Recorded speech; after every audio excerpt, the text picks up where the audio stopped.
Hi, my name is Jenny and welcome to my channel. For today's video, I will be doing my October reading wrap-up.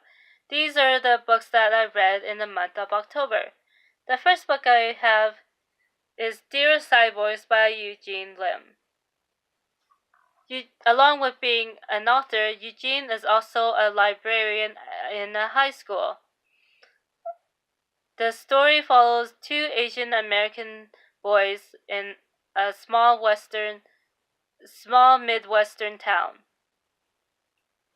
They form a friendship over their love of comic books as well as their outcast status. From there, the book follows a group of superheroes as they try to deal with their day-to-day lives in between missions to save the world. I found the transitions between one superhero to another to be quite abrupt, and it might be confusing in the first few paragraphs of each chapter to determine which superhero that you are following. To me, this writing style reminded me of the way video games function when you have the choice of choosing different avatars to play in a video game. And even though you may choose different characters to play as in the video game, you maintain your core identity. And so yeah, that's what I have to say about that novel. The next book that I read in October, or that I completed in October, was She Weeps Each Time You're Born by Quan Berry. So this novel follows a family caught up in the Vietnam War. As they try to flee the violence, they find themselves doing various things to try to survive, including working at a rubber tree plantation, as well as trying to escape in a crowded boat. Magical realism is a pervasive element in this novel.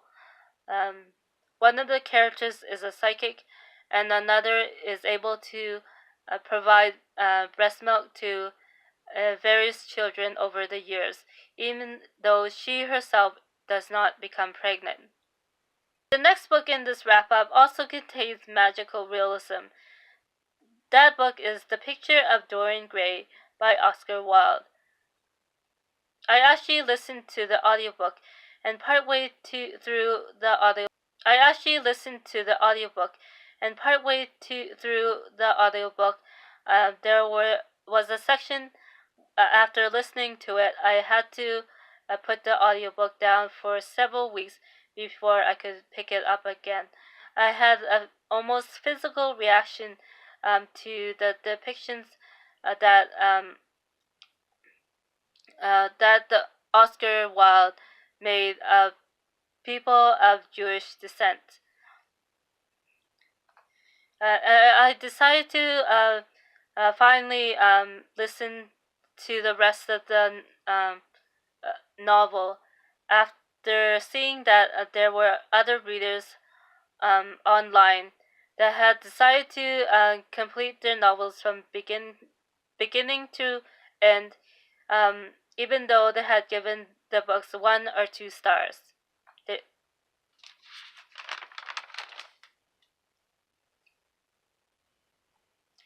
The next book in my wrap-up is D.Gray-man, volumes 4, 5, and 6 by Katsura Hoshino. In this manga, the story follows Alan Walker, an exorcist in a futuristic 19th century. He has joined up with an organization that fights demons called Akuma, and the search for a substance called innocence which is used to stop demons and to prevent the end of the world. In Volume 4, Alan Walker deals with an injury to his left eye, which had helped him to see demons in disguise. Alan's journey takes him to a vampire's castle, a story arc that flows into volumes 5 and 6, where volume 5 was my favorite of the three, and also a new enemy is introduced. The fifth book in this wrap-up is The Prince and the Pauper by Mark Twain. The story follows Tom Canty, a poor boy, and Edward Tudor, a prince of England in the court of King Henry VIII.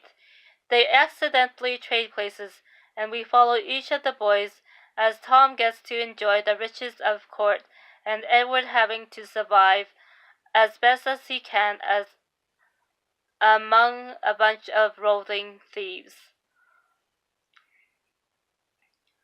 The book was a fun, adventurous story that contrasts the lives of the drive to survive among the poor in the 16th century and the luxuries of the upper ruling class. The next book I read in October was The Metamorphosis by Franz Kafka. In this story, there is a salesman who one day wakes up to find that he has been transformed into an insect. As a result, there are changes to his own life as well as those of his family members. Finally, the last book in this wrap-up is Stay With Me by Ayobami Adebayo. This was the book club pick at Story Times with Squibbles, which is a book club on Goodreads. I have read only a few books by Nigerian authors. I found in Stay With Me, the debut novel by Ayobami Adebayo, to explore similar themes about family, relationships, the relationship between the husband and the wife, and their struggles with dealing with pressures of family and society. Eugene and Akin have been married for a few years. They have tried to have children, but have not been successful, though they vow to maintain a monogamous relationship. One day, Eugene's in-laws introduce another woman as Akin's second wife. In the background, a civil war also takes place. The book was eye-opening about a culture I didn't know that much about, and it was emotional as well. I'm interested to see what Ayobami Adebayo writes next. Alright, that's it for me for this October wrap-up. Thanks for watching.